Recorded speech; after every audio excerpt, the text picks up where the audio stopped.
গছৰ পাত সলনি হোৱাৰ আগত তাৰ ৰং সলনি হৈ যায় আৰু মানুহ সলনি হোৱাৰ আগত তাৰ কথাৰ ধৰণেই সলনি হৈ যায়।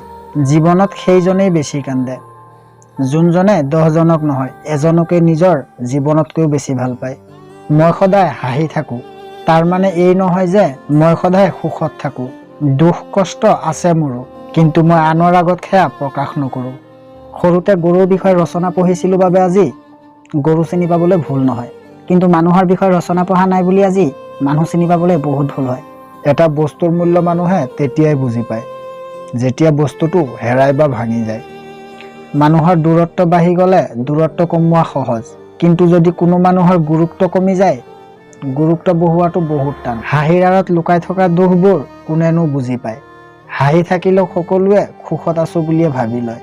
বিশ্বাসৰ হাত কাক কয় কোনেনো বুজি পায়। যাকে আটাইতকৈ বেছি বিশ্বাস কৰা হয় সিয়ে বিশ্বাসঘাতকতা কৰি এৰি গুচি যায়। জীৱনত একেবাৰে কঠিন কামটোৱে হ'ল মানুহ চিনি পোৱাটো।